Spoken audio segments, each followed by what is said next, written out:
Ladies and gentlemen, thank you for standing by and welcome to the Charles River Laboratories fourth quarter and full year 2024 earnings conference call. This call is being recorded. At this time, all participants are in a listen-only mode. After the speaker's presentation, there will be a question-and-answer session. To ask a question during this period, you will need to press star and one on your telephone keypad. If you want to remove yourself from the queue, simply press star and two. Lastly, if you should require operator assistance, please press star and zero.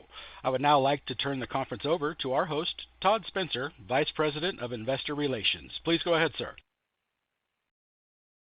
Good morning and welcome to Charles River Laboratories fourth quarter and full year 2024 earnings and 2025 guidance conference call and webcast.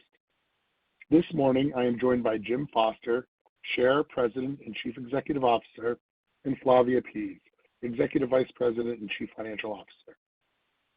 They will comment on our results for the fourth quarter of 2024, as well as our financial guidance for 2025. Following the presentation, they will respond to questions. There is a slide presentation associated with today's remarks, which is posted on the Investor Relations section of our website at ir.criver.com. A webcast replay of this call will be available beginning approximately 2 hours after the call today and can also be accessed on our Investor Relations website. The replay will be available through next quarter's conference call. I'd like to remind you of our safe harbor. All remarks that we make about future expectations, plans, and prospects for the company constitute forward-looking statements under the Private Securities Litigation Reform Act of 1995. Actual results may differ materially from those indicated. During this call, we will primarily discuss non-GAAP financial measures, which we believe help investors gain a meaningful understanding of our core operating results and guidance. The non-GAAP financial measures are not meant to be considered superior to or a substitute for results of operations prepared in accordance with GAAP. In accordance with Regulation G, you can find comparable GAAP measures and reconciliations on the Investor Relations section of our website. I will now turn the call over to Jim Foster. Thank you, Todd, and good morning. We're pleased to end the year with a fourth quarter performance that was slightly better than expected, yielding annual revenue and non-GAAP earnings per share higher than guidance that we issued in November. Before I provide more details on our fourth quarter results, I will provide an update on the market trends and our 2025 financial guidance. Beginning with an update on the market environment, I can say that our view of biopharmaceutical demand remains consistent with our last update. Overall, DSA demand KPIs, including the net book-to-bill ratio, were stable compared to the third quarter, and we expect similar trends throughout 2025. Many of our global biopharmaceutical clients continue to move forward with their restructuring and pipeline reprioritization activities, which are expected to constrain early-stage spending by many of these clients again in 2025. Small and mid-sized biotechnology clients continued to benefit from a more favorable funding environment through the end of 2024 compared to the previous 2 years, and we expect biotech demand trends will be stable to slightly improved in 2025 versus last year. These combined trends are expected to result in flattish DSA demand sequentially within 2025. However, we expect steady volume to be at a lower level than in 2024 because many global biopharmaceutical clients reset their budgets in the middle of last year. We're closely monitoring our clients' R&D spending patterns, the funding environment, and interest rates, as well as new biotech company formations, which have slowed over the past couple of years, and believe our expectations for 2025 are appropriately measured. As discussed at a recent investor conference, the primary factors influencing our 2025 outlook are as follows. The first relates to our expectation for a stabilizing DSA demand environment in 2025, as well as an anticipated headwind from lower DSA pricing throughout the year.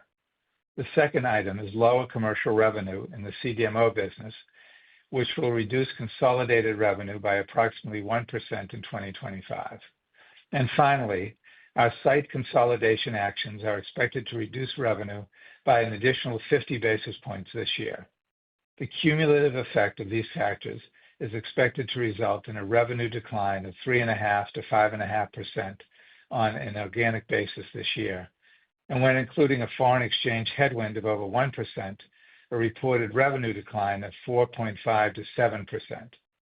We have taken significant action to protect the operating margin and shareholder value, including restructuring initiatives that are expected to yield annualized savings of approximately $225 million in 2026, of which over $175 million will be realized this year. However, we will not be able to fully offset the revenue decline in 2025, particularly in the DSA segment, which is expected to result in a modestly lower consolidated operating margin and a non-GAAP earnings per share in a range of $9.10 to $9.60. Now I'd like to quickly recap our fourth quarter and full year consolidated performance.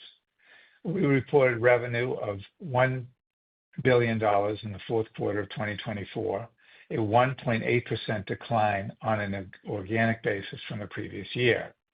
For the year, we reported revenue of $4.05 billion, with an organic revenue decrease of 2.8%, driven primarily by lower DSA revenue. Our full year revenue slightly outperformed the range that we provided in November, led by a better-than-expected fourth quarter performance in the RMS segment and a robust year-end for microbial solutions. Sales to both the global biopharmaceutical and small and mid-sized biotech client segments declined for the full year, but in the fourth quarter, we were pleased to see revenue from biotech clients return to growth for the first time since the third quarter of 2023. The operating margin increased 80 basis points year over year to 19.9% in the fourth quarter, principally driven by lower unallocated corporate costs and margin expansion in the manufacturing segment. The cost-saving initiatives also helped to limit the margin declines in the DSA and RMS segments. For the full year, the operating margin declined by 40 basis points to 19.9%. The decrease was primarily driven by the DSA segment, as well as higher unallocated corporate costs. Earnings per share were $2.66 in the fourth quarter, an increase of 8.1% from $2.46 in the fourth quarter of 2023. The fourth quarter operating margin expansion, as well as favorable below-the-line items, including reductions in interest expense, the tax rate, and share count, led to the earnings improvement. For 2024, earnings per share declined by 3.3% to $10.32, due primarily to the lower revenue and operating margin, partially offset by the benefit of cost-saving initiatives. Turning to segment performance, I'll now provide you with additional details on the fourth quarter and each segment's outlook for 2025. DSA revenue in the fourth quarter was $603.3 million, a decrease of 3.5% on an organic basis. The decline reflected lower study volume as well as slightly lower pricing. As anticipated, safety assessment pricing turned negative in the fourth quarter as the moderating pricing environment during 2024 started to work from backlog into the revenue stream. In the current demand environment, pricing has become a point of discussion with clients, particularly small and mid-sized biotechs. We have strategically and selectively utilized pricing and other commercial enhancements, including better integration of our DSA sales force with the goal to gain additional market share, and believe the strategy has been successful, as demonstrated by an improved DSA capture rate during 2024. DSA demand KPIs were also stable in the fourth quarter, including the net book-to-bill ratio and cancellation rate. The net book-to-bill remained below 1 times in the fourth quarter, with global biopharmaceutical and small and mid-sized biotech client segments in a similar range. This was consistent with the third quarter, following the divergence in trends during the second quarter that resulted in revenue to global biopharmaceutical clients taking a step down in the second half of 2024, which will continue to impact 2025. Cancellations also remained at lower levels in the fourth quarter, as they have for most of the past year, and closer to targeted levels. We believe the clients have largely completed the process of canceling lower priority programs that remained in our backlog, so that the key for the DSA segment to return to revenue growth will be a sustained improvement in booking activity which has not yet occurred. For the full year, DSA revenue decreased 6.2% on an organic basis, which was consistent with our expectation in November that DSA revenue would be favorable to our previous outlook of a high single-digit decline. At year-end, the DSA backlog modestly declined to $1.97 billion from $2.12 billion at the end of the third quarter. In 2025, we expect DSA revenue will decline at a mid to high single-digit rate on an organic basis, which will be slightly less favorable than in 2024. We expect that both lower pricing and study volume will have a similar impact on the 2025 decline. As I mentioned earlier, we expect study volume will be relatively stable sequentially throughout 2025 for the global biopharmaceutical and biotech client segments, but at a lower level than in 2024, due primarily to the softer demand from global biopharmaceutical clients that emerged in the second half of last year. In addition, lower realized DSA pricing will add an incremental headwind in 2025 that was not present in 2024 when realized pricing was essentially flat for the full year. We have not assumed any meaningful improvement in the DSA demand environment during 2025 at this time, so the quarterly gating of DSA revenue dollars should be relatively consistent over the course of the year, aside from a modest seasonal impact in the first quarter. In recent weeks, NHP supply has once again made headlines as a result of a recent proposal at the Standing Committee meeting of CITES, an international body that oversees the trade of animals, including NHPs, used in biomedical research, to potentially suspend the trade of NHPs from Cambodia. We were very pleased that CITES did not enact a trade suspension at their meeting in early February and postponed the agenda item on this matter until the end of the year. This decision underscores the international community's strong support for a fair, accurate, and science-based review process, providing the necessary time to review the facts and counteract the misinformation being disseminated by other groups. Let me be clear. Charles River firmly believes that any action to restrict the availability of purpose-bred NHPs from Cambodia could have significant and unintended consequences that will impact biomedical research globally. Legally sourced NHPs are critical, regulatory required models to help ensure human patient safety and advance biologics drug development for the global biopharmaceutical industry. Charles River will continue to work collaboratively with regulatory agencies, government officials, industry trade associations, and our biopharmaceutical clients to promote patient safety and educate our partners about the scientific importance of NHPs, particularly when viable alternatives do not currently exist. With regard to our NHP supply, we will continue to diligently work to diversify and secure our supply chain by procuring NHPs under various supply arrangements outside of Cambodia, including through our controlling interest in Novaprim in Mauritius. As a reminder, we will be able to utilize an increasing number of Mauritius NHPs in our DSA segment after 2026. In the appendix of our slide presentation today, we have also updated certain key statistics for 2024 that were included in our NHP report last year. DSA operating margin was 24.7% in the fourth quarter, or a 130 basis point decrease from the fourth quarter of 2023, and was 25.7% for the full year of 2024, representing a 180 basis point decline year over year. Both the fourth quarter and full year declines were primarily driven by lower revenue, which was partially offset by the benefit from cost savings. RMS revenue in the fourth quarter was $204.3 million, a decrease of 0.4% on an organic basis. For the year, RMS revenue was essentially flat, with just a 0.1% decline on an organic basis. For both the quarter and the year, lower revenue for research model services, including Cradle, NHP sales in China, and the cell solutions business, was mostly offset by higher sales of small research models in all geographic regions, principally driven by higher pricing. Cell Solutions' 2024 growth rate was impacted by the consolidation of its operations to its largest California site.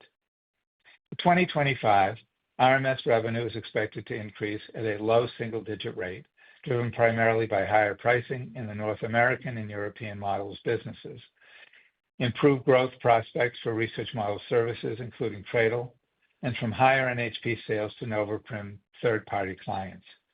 Unit volume for small research models continued to be lower in 2024, due in large part to the softer biopharmaceutical spending environment. However, higher pricing and higher revenue from academic institutions more than offset these unit volume declines.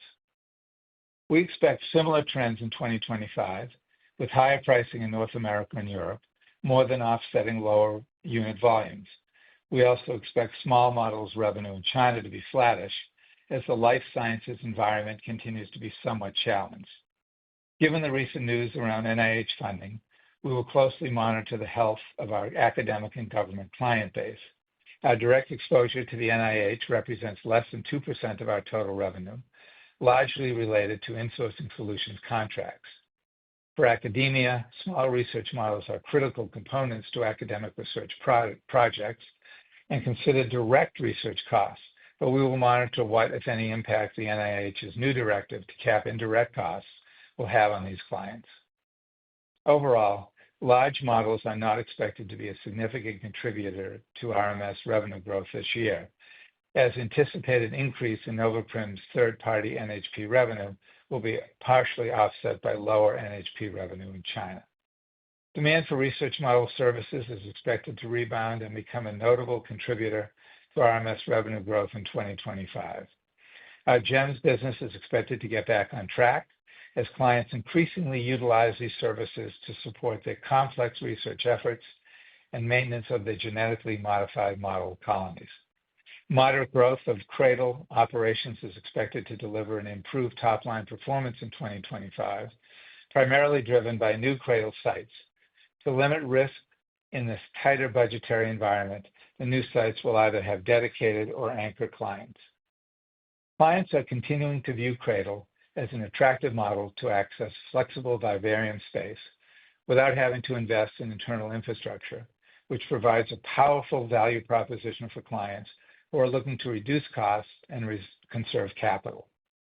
The RMS operating margin decreased by 30 basis points year over year to 22.8% in the fourth quarter, but increased by 70 basis points to 23.7% in 2024. For the year, the operating margin improvement was primarily due to higher pricing for small research models, cost savings related to our restructuring initiatives, and a favorable revenue mix related to higher sales of NHPs due to the Noveprim acquisition. We expect similar drivers to contribute to the RMS operating margin in 2025. Manufacturing solutions revenue was $194.9 million in the fourth quarter, a growth rate of 2.1% on an organic basis, and the full-year organic growth rate was 6.8%. The slower fourth quarter growth rate was primarily driven by lower commercial revenue in the CDMO business, offset by a robust year-end performance for the microbial solutions business. These same drivers will likely result in essentially flat manufacturing revenue in 2025 on an organic basis. Biologics testing benefited in 2024 from certain client projects that will not repeat, which will result in a moderated growth rate in 2025. As mentioned at a recent investor conference, we expect lower revenue from two commercial CDMO clients will reduce consolidated revenue by approximately 1% in 2025, and the manufacturing segment's growth rate by more than 5%. Despite the commercial setbacks, we believe our efforts over the past 2 years to enhance the CDMO operations have established a solid foundation for this business through investments in facilities, leadership, and scientific expertise. Although demand in the cell and gene sector is not as robust as it was when we acquired the business in 2021, we believe attractive long-term growth opportunities exist, and we have a healthy pipeline of biotech clients with early-stage clinical candidates ready to help move the CDMO business forward. The microbial solutions business reported a strong year-end performance with solid growth across all 3 testing platforms: Endosafe, Celsis, and Accugenix. Endosafe continued to lead the way with robust growth the testing consumables, as well as another strong quarter for instrument placements. We believe the 2024 performance thoroughly demonstrated that demand for microbial products has rebounded, and that clients are increasingly utilizing our comprehensive, rapid manufacturing quality control testing solutions to enhance their product release, testing speed, and efficiency. The manufacturing segment's operating margin increased by 330 basis points to 28.7% in the fourth quarter, and by 560 basis points to 27.4% for the full year. We were pleased by the operating margin expansion, which was driven by operating leverage from improved demand in the microbial solutions and biologics testing businesses, and our continued focus on generating greater efficiencies across all businesses, including CDMO. We believe the manufacturing segment remains on track to reach its goal to return to an operating margin above the 30% level within a couple of years. To conclude, we are currently operating in a challenging biopharmaceutical demand environment with continued constrained client spending, but we believe that demand trends are stabilizing. On the positive side, biotech is trending favorably. We have not seen signs of further deterioration from our global biopharmaceutical clients. However, we're not forecasting a recovery in 2025.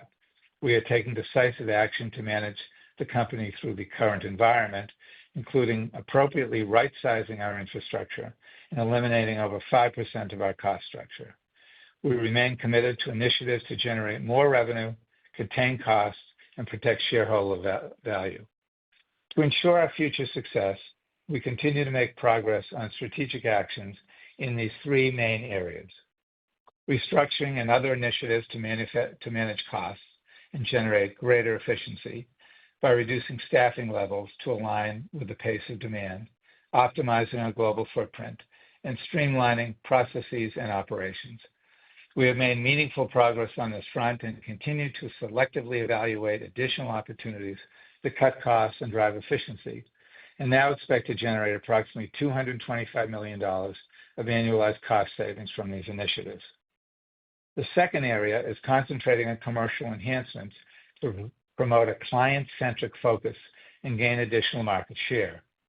Our goal is to enhance the client experience and reinforce our role as a flexible and responsive partner to our clients, including through leveraging technologies such as our Apollo platform and our RMS e-commerce initiatives. As I mentioned earlier, our enhancements to our DSA sales force and dynamic pricing strategy have enabled us to gain market share over the past year. And finally, we are taking a balanced approach to capital allocation and regularly revisiting our best uses for capital. We are very pleased that our leverage remains low, in the low 2x range, and as we have routinely done, we continue to evaluate select M&A candidates. Based on our anticipated capital needs this year, and coupled with our belief that we are currently undervalued, it is an opportune time to allocate most of our free cash flow to stock repurchases in 2025 under our $1 billion authorization. We intend to repurchase approximately $350 million in stock over the next month or two, which exceeds our initial goal of $100 million last year to offset annual dilution from equity awards.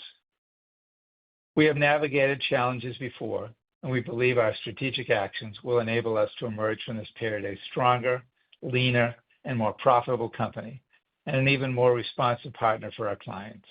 We have always distinguished ourselves through our exquisite science and preclinical focus, extending our leading position as our clients' preferred global non-clinical drug development partner. I'd like to thank our employees for their exceptional work and commitment, and our clients and shareholders for their continued support. Now, Flavia will provide additional details on our financial performance and 2025 guidance. Thank you, Jim, and good morning. Before I begin, may I remind you that I'll be speaking primarily to non-GAAP results, which exclude a goodwill impairment in the fourth quarter of 2024, amortization and other acquisition-related adjustments, costs related primarily to restructuring actions, gains or losses from certain venture capital and other strategic investments, and certain other items. Many of my comments will also refer to organic revenue growth, which excludes the impact of acquisitions, divestitures, and foreign currency translation. We are pleased with our fourth quarter financial results, with revenue and non-GAAP earnings per share slightly exceeding our annual outlook. In the face of a challenging demand environment, we have taken decisive actions to navigate these headwinds. Our efforts include aggressive actions to rationalize costs and align our infrastructure with the current demand.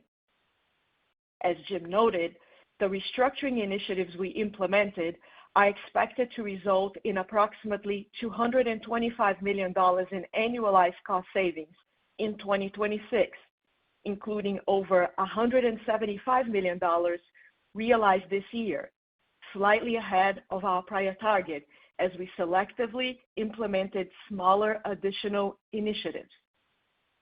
The multi-year cost savings program is expected to reduce our cost structure by over 5% through headcount reductions and network rationalization efforts, the majority of which are underway and are on track. To further balance our capital structure, we leverage our strong cash flow generation to repurchase $100 million in stock in the third quarter of 2024, achieving our goal to offset the annual share count dilution from equity awards. As Jim mentioned, under the $1 billion board authorization, we intend to increase the level of stock repurchases in 2025 to approximately $350 million. We believe allocating free cash flow to stock repurchases this year will be prudent in light of our low leverage levels and our current valuation, which is certainly depressed because of the current industry headwinds, but also does not ascribe enough value to the favorable long-term growth fundamentals that we expect to again reemerge once the biopharmaceutical industry refocuses on investing in their pipelines. We are particularly pleased with our strong free cash flow generation of $501.6 million in 2024. This achievement reflects the effectiveness of our tightly managed capital expenditures, disciplined working capital management, and the early success of our cost savings initiatives. By maintaining a balanced approach to capital deployment, we continue to demonstrate our commitment to enhance long-term shareholder value. I will now provide additional details on our 2025 outlook. As Jim discussed, 2024 reflected a constrained biopharmaceutical spending environment, which is expected to persist into 2025.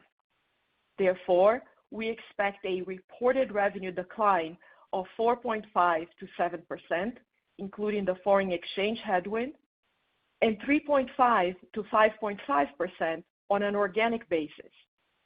FX has become more of a headwind in recent months as the U.S. dollar has strengthened and is now expected to reduce reported revenue by 1% to 1.5%. We have provided additional information on FX rates and our currency exposure in the appendix to our slide presentation. Non-GAAP earnings per share are expected to be in a range of $9.10 to $9.60. On a segment basis, we have also provided the reported and organic revenue outlook for 2025 on slide 31. In 2025, we expect the consolidated operating margin will be modestly lower from 19.9% in 2024, as the cost savings associated with restructuring initiatives will not fully offset the lower revenue this year. This is particularly true in the DSA segment, for which we expect an operating margin decline. However, there are opportunities for margin expansion in the RMS and manufacturing segments. Unallocated corporate costs in 2025 are expected to be approximately 5% of total revenue. These expenses normalize in the fourth quarter of 2024 to 5.2% of revenue primarily driven by performance-based bonus. However, the 40 basis point increase to 5.7% for full year 2024 was primarily attributable to higher health and fringe-related costs throughout the year. We expect corporate costs to decrease in 2025 because of benefits from cost-saving actions. The non-GAAP tax rate for 2025 is expected to be in the range of 22.5% to 23.5%, an increase from 21.3% in 2024.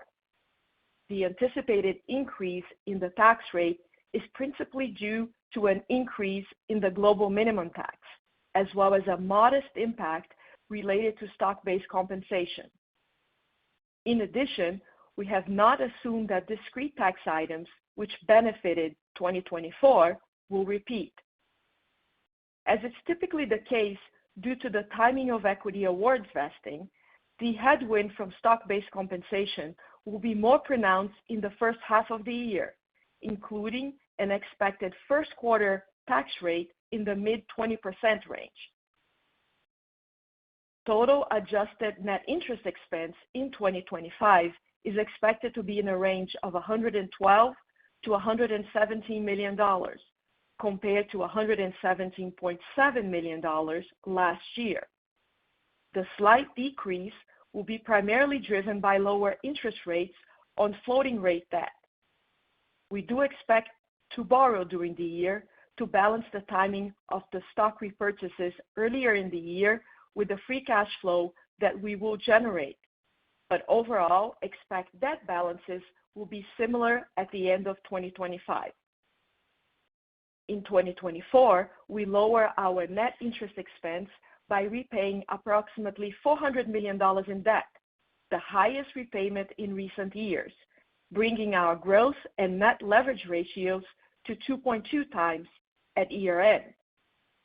Additionally, in December, we amended our existing credit agreement to establish a revolver with borrowing capacity of up to $2 billion, reduced from our previous $3 billion facility, due to our lower current leverage and anticipated capital needs. Importantly, we're able to obtain competitive pricing on this new agreement. At the end of the fourth quarter, we had outstanding debt of $2.2 billion, with approximately two-thirds at a fixed interest rate, compared to $2.3 billion at the end of the third quarter. For 2025, we expect free cash flow will be in a range of $350 to $390 million, representing a decrease from $501.6 million in 2024. The decrease will be driven by lower earnings and higher working capital to build inventories, particularly for NHPs, and a stabilization of receivables after favorable collections in 2024. Capital expenditures for 2025 are expected to be essentially flat from 2024 levels, at approximately 6% of total revenue, or about $230 million, with projects primarily related to a mix of maintenance capital and the completion of ongoing projects. This outlook reflects our disciplined approach to aligning capacity and capital investments with client demand, and is well below our peak CapEx in recent years of 8.2% of revenue. A summary of our 2025 financial guidance can be found on slide 37. With regard to the first quarter of 2025, we expect revenue will decline at a mid-single-digit rate on an organic basis and at a mid to high single-digit decline on a reported basis, due to several factors, including first quarter seasonality in the DSA and biologics testing businesses, as well as a modest headwind from the timing of NHP shipments. From an earnings perspective, we expect non-GAAP earnings per share of at least $2 in the first quarter. The decline from the fourth quarter will be primarily driven by lower operating margin, due in part to the seasonal business trends and the timing of NHP shipments.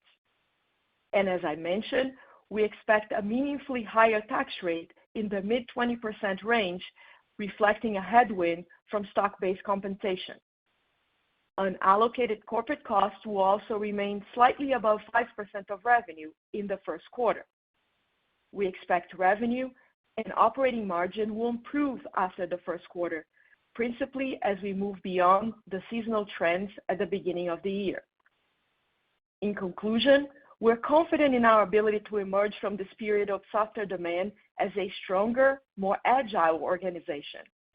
Our decisive actions, including aggressive cost optimization initiatives, stock repurchases, and a disciplined approach to capital management, demonstrate our commitment to enhancing shareholder value. We believe our leaner infrastructure will position us well to capitalize on new business opportunities when they emerge and drive sustainable, profitable growth in the future. Thank you. That concludes our comments. We will now take questions. And now to our phone audience. If you would like to ask a question, please press the star and 1 on your touch-tone keypad. You may remove yourself from the queue at any time by pressing star and 2. Once again, ladies and gentlemen, that is star and 1 to ask a question. We'll hear first from Elizabeth Anderson at Evercore. Please go ahead. Hi, guys. Excuse me. Good morning, and thank you so much for the question. I just had a question about your bookings expectations. Given the backlog number that you guys had in the fourth quarter, it seems like maybe the book-to-bill, at least on my math, may have taken a bit of a step down sequentially, and I just wanted to understand, if you look at it on the current quarter basis. So I just want to understand if there's timing. Obviously, on a TTM basis, it's more stable. So one, A, could you confirm my math? And then B, how are you seeing things in the first quarter? And sort of, can you talk a little bit more about your sort of trending expectations in that regard as we move through 2025? Thank you so much.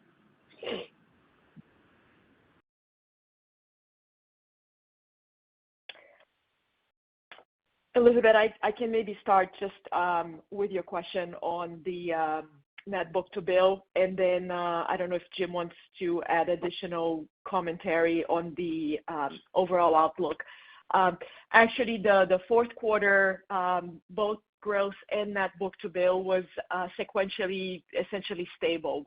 There was no deterioration or improvement either. So we were pleased that after the second quarter decline that we saw, especially with our global accounts, we had a bounce back in the third quarter and then stayed flat in the fourth quarter. Okay, thank you. And then so Elizabeth, we would for the first quarter, which is typically softer for us, we anticipate some seasonality in DSA and biologics. And back half of the year, we'll see stronger sales for NovaPrim for NHPs. Should have sort of consistent sales, though, across the year. We feel that biopharmaceutical client demand has stabilized, and that biotech demand has stabilized to be slightly up. So we don't anticipate any further deterioration in demand from a volume point of view.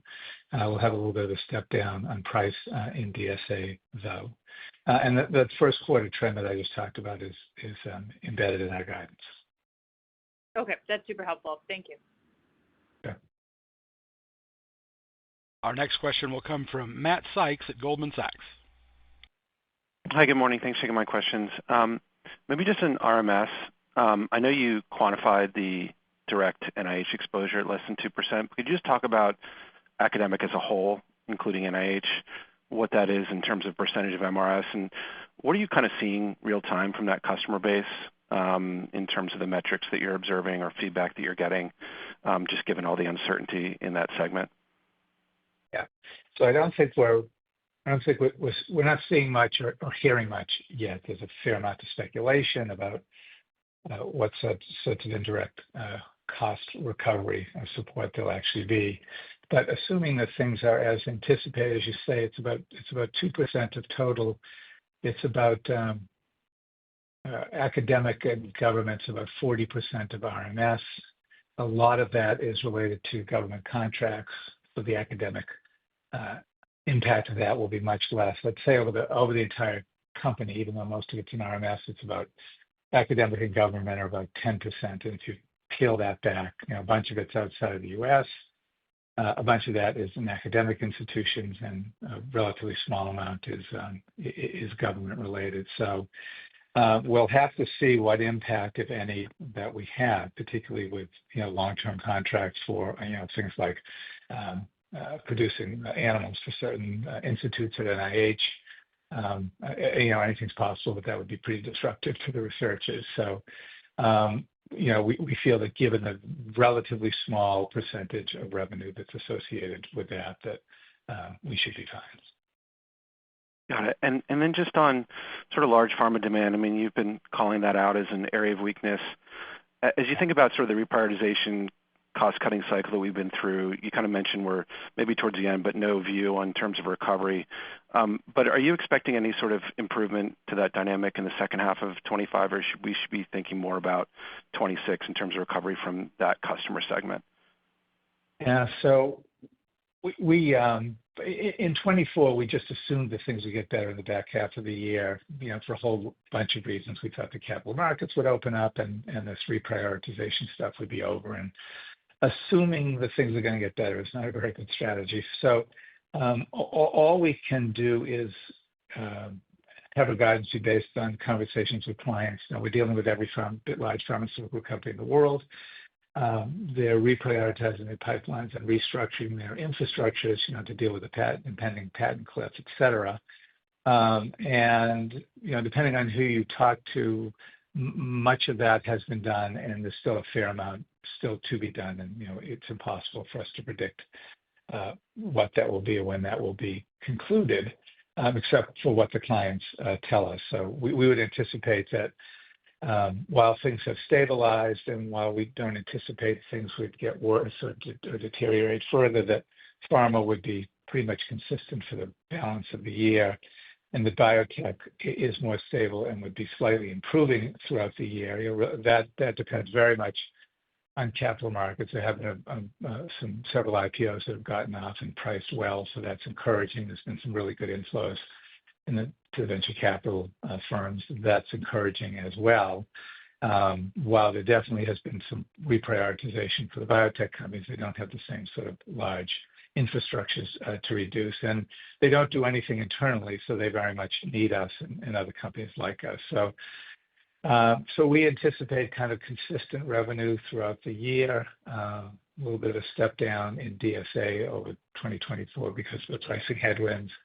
And if it's better than that, that will be terrific, but we don't have any indications now that would cause us to guide differently. Got it. Thank you very much. Sure. Our next question will come from Tejas Savant at Morgan Stanley. Hey, guys. Good morning, and thanks for the time here. Maybe one for you, Flavia, on the CDMO business, just a couple of housekeeping items for me. Any cancellation payment benefit in the fourth quarter? Do you expect one to come through in 25? And then what can you do to cushion the margin impact on the segment from underutilization? I think I heard you mention that there's opportunities for operating margin and manufacturing to actually grow year over year in 25.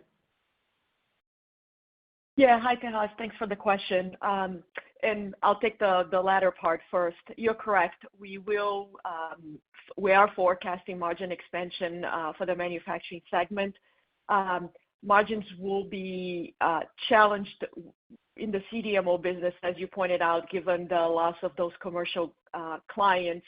But we're taking actions there to right-size our infrastructure and staffing to the lower sales. And then in addition to that, the other two businesses within manufacturing are going to continue to do well and perform well. We saw, as Jim mentioned in his prepared remarks, a very strong finish for the microbial business, which will continue to help with margin expansion.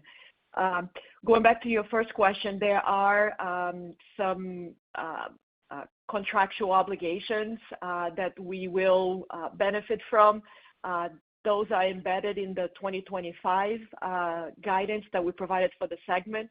And so I'll leave it at that. Got it. That's helpful. And then one for you, Jim, on the CITES decision, to defer the decision on the Cambodian NHP trade.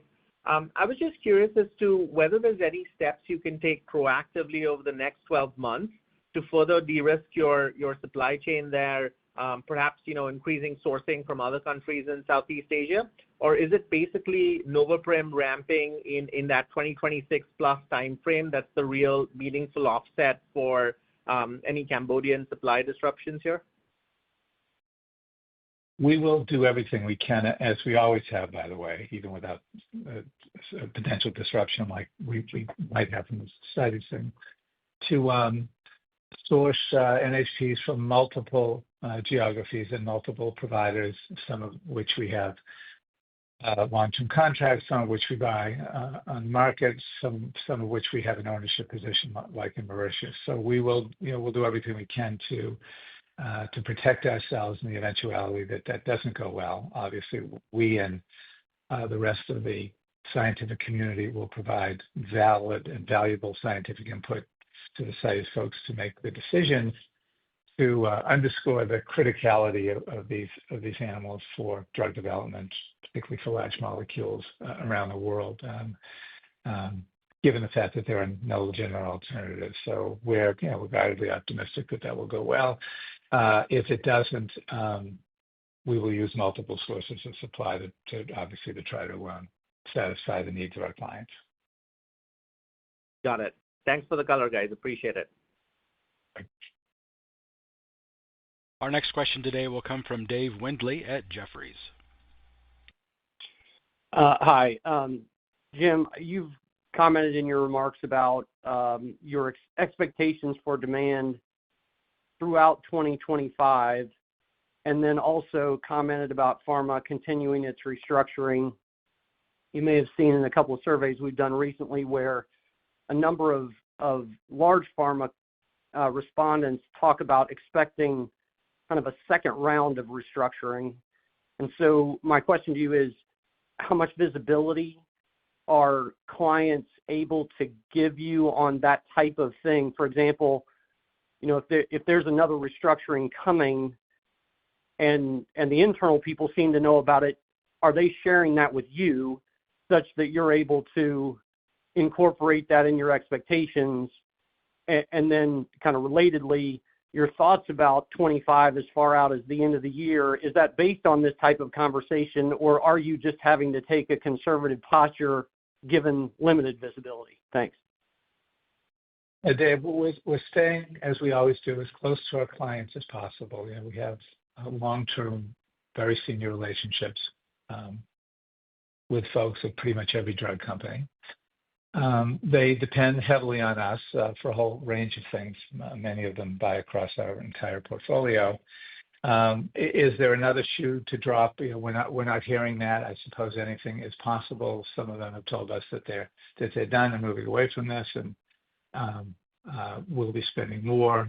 Some of them have announced that just in terms of their overall R&D expenditures, but we do anticipate that some of that is not over yet. So, I think we have as good visibility as we possibly can have. I mean, they're very much dependent on us doing the work for them. So they need to get out ahead of that in terms of booking slots and communicating with us in terms of how much work they anticipate having us do or not do. And when they get done with their infrastructure reductions, it's likely that they'll want to crank things up meaningfully, getting back to IND filings or maybe even discovery spending.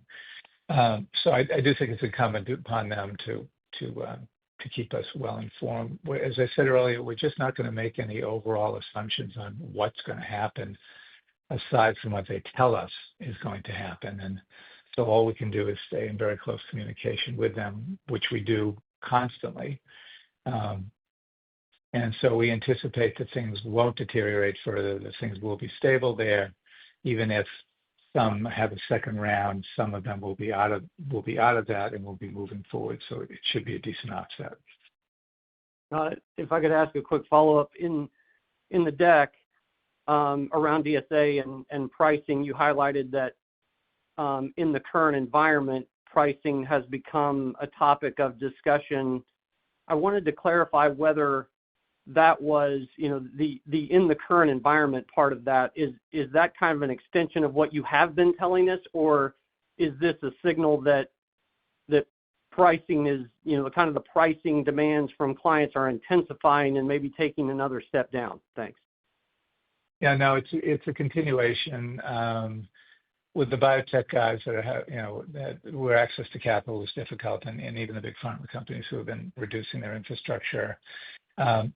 They have been more price sensitive, and of course, as we've reported multiple times, we do have several competitors, particularly in the safety assessment business, that compete with us primarily on price. So price becomes both an issue and an opportunity for our clients. As we've also said, we both strategically and selectively will utilize a reduction in our own prices to either preserve or garner new share. We don't go to the point of matching our competition because those price points we feel would be too low given the complexity of the studies and the cost of the studies that we're doing. So it's an issue. The work that we've done to continue to lean out our infrastructure, which I think we've done a really good job at, allows us to be slightly more aggressive with our pricing if our cost structure is lower and still be able to protect margins as well as possible. So a continuation of kind of the dialogue that we saw last year. I don't think that's a new intensification of it with regard to price. Got it. Appreciate the clarification. Thank you. Sure. Yeah. Our next question will come from Ann Hines at Mizuho. Hi, good morning. Thank you for the question. What do you think is different about this downturn versus other downturns? And do you think the recovery from this downturn would be different? I guess what I'm trying to get at is you gave long-term growth rates, right before the industry saw a decline. Do you think those growth rates will be intact post a recovery from this downturn, or do you think there's a structural shift in the growth of any of your business lines? Thanks. Yeah, so I don't think this downturn is, and the last time we had a situation like this, it was after the economic meltdown in 2008. So we had a tough time in 2009, 10, 11, and 12. During that period, things were fundamentally different from a marketplace point of view. Number one, many of our competitors we now own, so I think we have a bigger infrastructure. I'm talking principally about safety assessment. There were a modest amount of biotech companies, and now there are hundreds, if not thousands. So many more companies that need our capability. And in those days, the big pharma companies were doing a lot more. First, there were more big pharma companies, and they were doing a lot more work internally, and that's changed. That's changed fundamentally. We and all of our competitors had built a lot of space, and we were really swimming in excess capacity, which I think allowed the clients to really push pricing way down and margins down as well. So situation isn't, everything that I just said is different. There's thousands of biotech companies. Pharma is much leaner. We have, I would say our capacity utilization isn't optimal and isn't where we would like it to be, but it's not nearly in the position that we were in previously. So the thing that's similar is these clients are approaching a patent cliff, and that's somewhat circular. That's probably every decade or so we see patent cliffs happening. This one's pretty profound because there's a lot of very expensive drugs out there. But we do think that there's a necessity for all of our clients, both large and small, to get back to work as soon as they feel comfortable doing that from an affordability point of view. The host of drug modalities right now to treat really tough diseases is the best maybe it's ever been. And there's definitely a lot of drugs that have not been pursued. So they're either parked somewhere or and they may be parked before the IND phase. So we're not seeing that as well. So We can't predict exactly when the recovery will be, but it feels like a fundamentally different situation than the last time. And it feels like there's a significant amount of pent-up demand and need on our client's part to develop these drugs, as I said, which are very powerful and meeting unmet medical needs. Great. And just as a follow-up, I believe you said in 2025 you were assuming some growth in biotech. Can you just elaborate how much growth and what gives you confidence in that growth? Yeah. I mean, just that we began to see it tick up a little bit in the fourth quarter, and it feels more stable than the big pharma folks. And as I said, everything that they do is outsourced. So given the both current and anticipated inflows from the capital markets and into the venture firms, we anticipate an improvement, but modest, a modest improvement. So that's embedded in our guidance, and the modest improvement will not be sufficient to offset the situation from the big pharma companies, who will be pretty much stable, but definitely not increasing. Great. Thank you. Our next question will come from Justin Bowers at Deutsche Bank. Hi, good morning, everyone. Just pivoting back to DSA, one clarification on Liz's question. With the bookings being stable sequentially, is that in terms of like the nominal bookings and net bookings, or just on the book-to-bill? And then part two of this is, can you just help us understand some of the underlying dynamics in DSA? You've discussed a fairly stable demand environment from the second half of the year, stability in globals, modest improvement in biotech, but it looks like organic is down mid-single to high single in 2025. So is that delta, is that price or mix or discovery? Just sort of help us peel the onion back a little bit there. Let me just take the back half of the question, and then Flavia can take the beginning of it. So it will be down in a similar range to last year, slightly more. Last year, the decline was principally volume, and this year it's going to be sort of half price and half volume. So the price is coming through the backlog as work comes out of the backlog, and we actually do it. We have prices that were lower than previously. So the good news about that is that we anticipate that the volume decline will be lower than it was the prior year, so that's a good thing. But we do have a pricing headwind, which we should move through for the balance of the year. I'll let Flavia answer the book-to-bill question.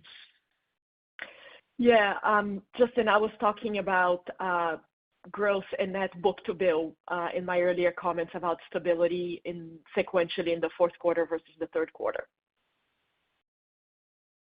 Okay, and maybe just one more follow-up on pricing is if we're looking at the environment now and call it 1Q, is it stable versus 4Q, or any changes in either direction with respect to price in DSA?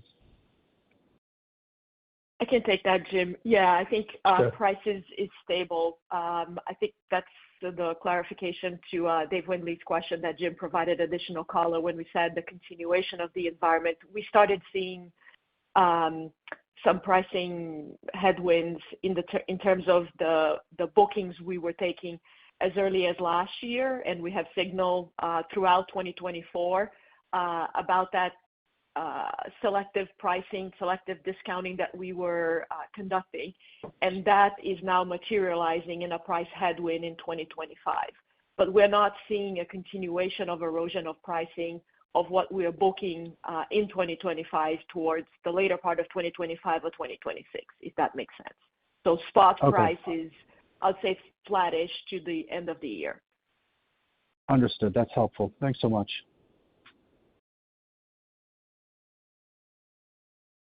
We'll hear next from Charles Rhyee at TD Cowen. Hi, this is Lucas on for Charles Rhyee. Wanted to dig deeper into the manufacturing segment and the opportunities you see for margin expansion. Understand that you guys are expecting margins to improve in 2025 here, driven by microbial or growth in microbial solutions. You also called out right-sizing actions in the CDMO business and potential to receive payments from clients who terminated their arrangements. Should we think about those two items as the opportunities to see improved margins, or are there other items that you guys expect to benefit within the segment? Jim, I can take that if you want, since I was answering the question about the manufacturing solutions margin expansion. So, Lucas, all the items that you relayed, in addition to that, we've been looking at right-sizing our, let's say, staffing across the entire company all throughout last year.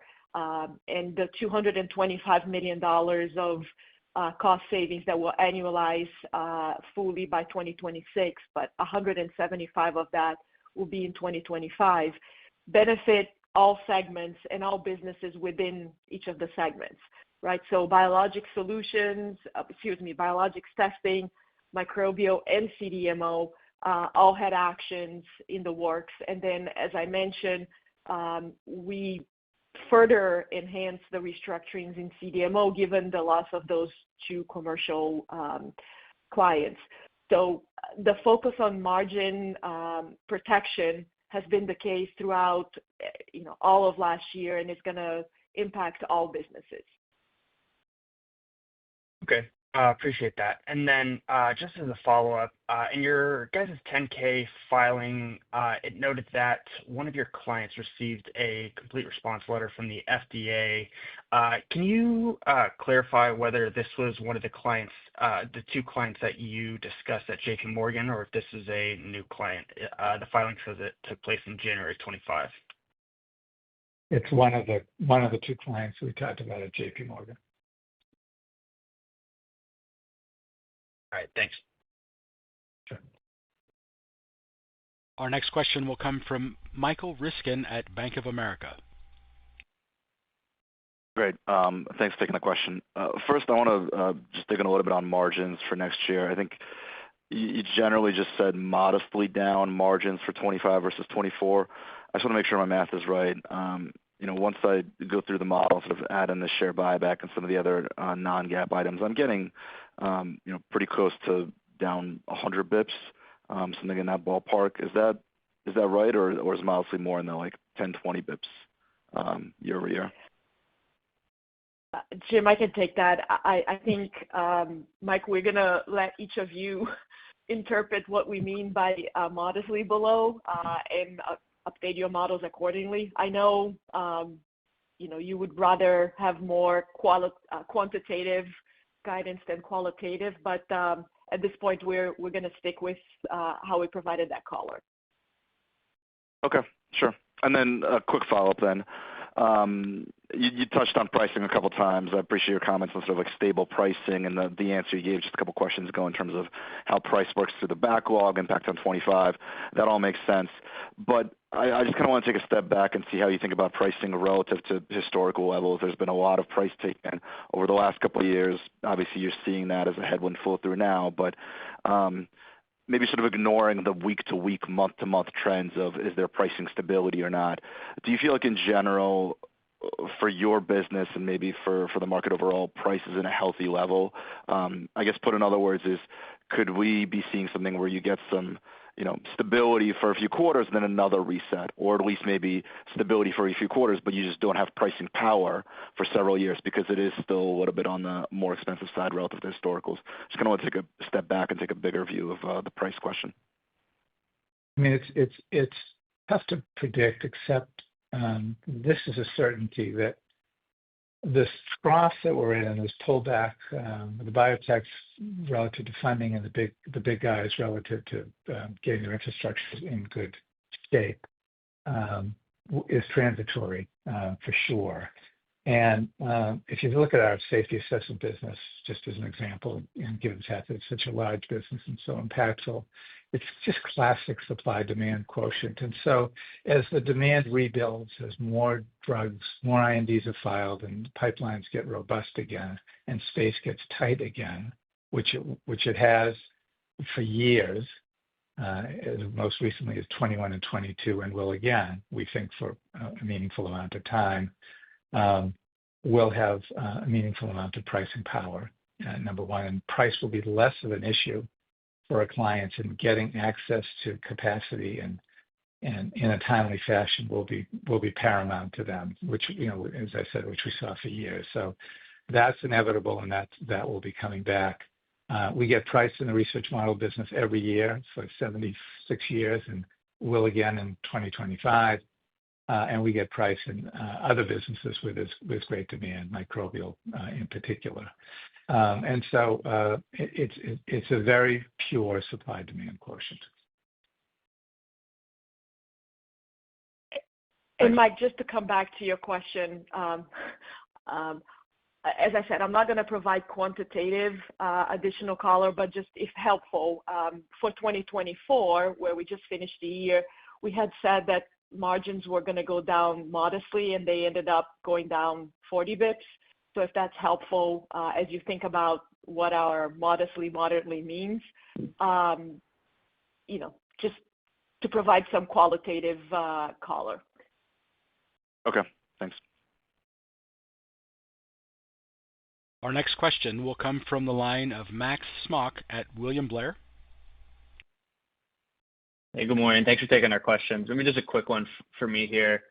I was a little bit surprised by the impairment for the biologics testing business. I think over the last couple of quarters, you've talked about seeing a continued rebound in that subsegment. Seems like things are going well. I know you touched on it a bit during the call, but can you just walk through the issues facing that business and how you're thinking about growth there from that subsegment in 2025? And then longer term, whether there's been a material change to how you're thinking about the long-term potential for that business, which I think going back to the analyst day, you pointed to as being a high single digit or maybe even 10% grower longer term. Thank you. Yeah, I can take the question on the goodwill impairment. So we obviously do a goodwill assessment of all of our segments annually. And in this case, the CDMO business is part of the segment where the goodwill charge was recorded. So as you can imagine, the loss of the two commercial clients, in addition to a perhaps more a lower level of growth in those businesses versus what we had assumed at the time of acquisition, were the primary drivers of the impairment. So while there's still good growth potential, especially with cell and gene therapy, once the market rebounds, it is at a lower level versus what we had assumed at time of acquisition, and the loss of those two commercial clients put additional pressure. Does that help? Yeah, and sorry, maybe I misunderstood. Was there an impairment related to it sounds like the impairment was entirely related to the CDMO business. I maybe misinterpreted your comments around it being related more towards the testing business itself, which again, I think has been one of the better performing subsegments in your broader manufacturing business over the last couple of quarters. Yeah, the goodwill for the CDMO business is combined with biologics testing in terms of how the segment is tested is conducted. And so I would say if you think about what triggered that, is mostly driven by the CDMO adjustments, not the biologics testing. Got it. Thank you. It's helpful. Our next question will come from Jacob Johnson at Stephens. Hey, thanks. Good morning. I've got two on CDMO that I'll just ask in combination. One, just clarification. Flavia, you mentioned maybe there's some contractual arrangements around the loss of these commercial customers. Is that something and it's contemplated in guidance, is that something that is contemplated in the 1% headwind from the loss of those customers? And then the second question, just has the loss of these commercial customers, and you disclosed the 43 and the 10K, has that impacted business development activities I think commercial therapy support is a good selling point as the loss of these customers made things more difficult. Thanks.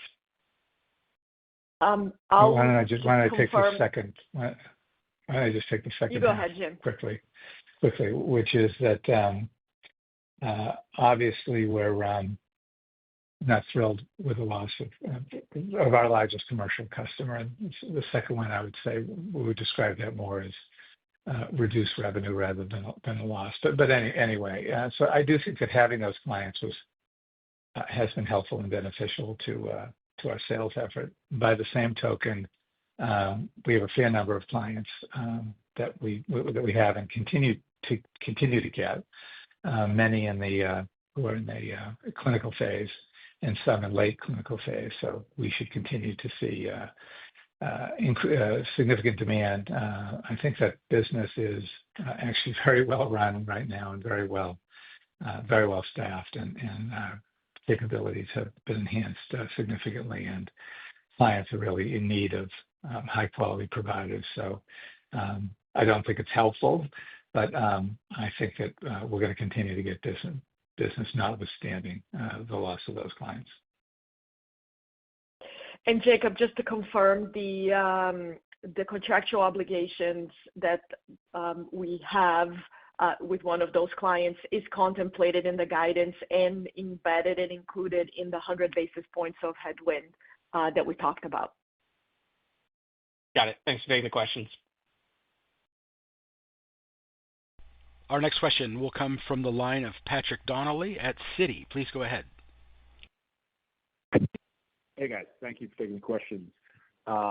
Flavia, maybe one more just on the book-to-bill. I guess with the $150 million step down in the backlog, I was getting closer to kind of a 0.75 book-to-bill, which would have been down from the low 0.9 range last quarter.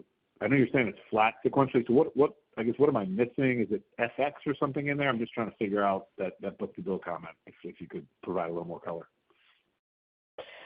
Yeah. I won't provide additional quantitative commentary other than to say, the math it's like very flat quarter over quarter. So don't know if FX is playing an impact in your model, or remember you have numerator and denominator, and you have the bookings, but also the revenue outlook that plays into it. It's flat, both gross and net book-to-bill Q4 versus Q3. Okay. All right. I'll take a look at that. And then, Jim, maybe one for you, just to kind of talk about the DSA margin outlook going forward. You certainly understand this year you have the pressure on the price and the revenue obviously down mid to high single, margins will go down with it. You talked a little bit about the manufacturing long-term margin outlook. Can you talk about DSA as we go forward here, how you think about the margin trajectory? Certainly a question we get a lot about where this goes over the next few years. Does it continue to contract? Are there paths higher here as there's a recovery? Can you just talk about, I guess, the moving pieces inside DSA? I know you talked a little bit about the pricing environment going forward, but curious how you think about that margin trajectory over multiple years in DSA. Thank you, guys. Yeah. We definitely don't think it will continue to contract. So you've got three issues, really. One is significant leaning out of the infrastructure there, which I think we've done a really good job at this year, both in terms of physical capacity and human capacity as well. We coupled with technology, digitizing the company and allowing the clients to sort of self-educate and book studies themselves and have things be much less manual and people oriented. And as I said earlier, as capacity, and by the way, we're being very careful in terms of how much capacity we add, given what the demand is right now, which is why our CapEx will be down, but in 2025. But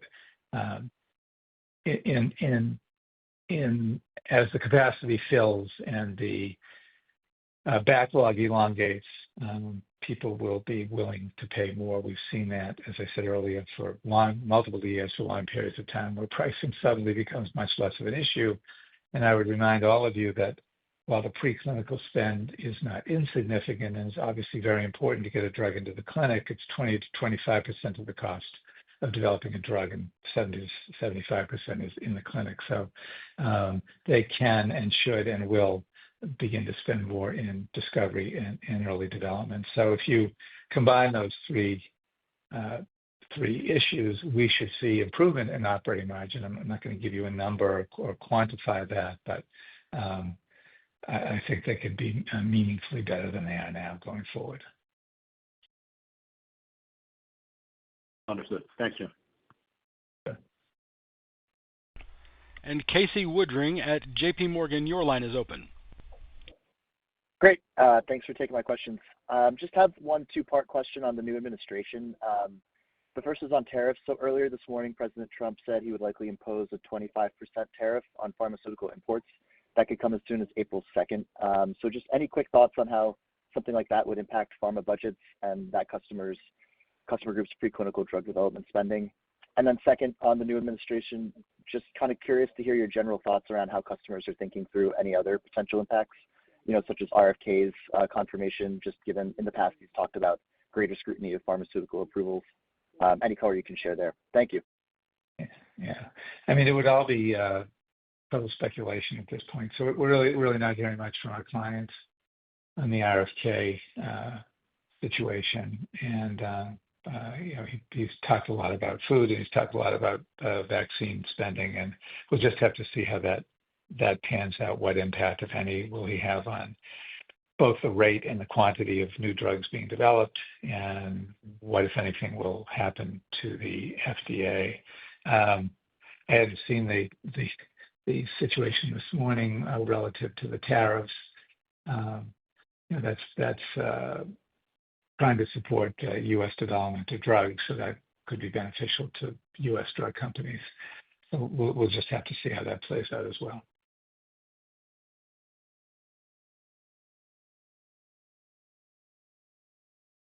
Great. I think that concludes the questions for today's call. Thank you for joining us on the call this morning. That is the final question in our queue. Mr. Spencer, I'm happy to turn it back to you, sir, for any additional or closing remarks. Oh, sorry, that was me. That is the conclusion of the call. Thank you, everyone, for joining us this morning.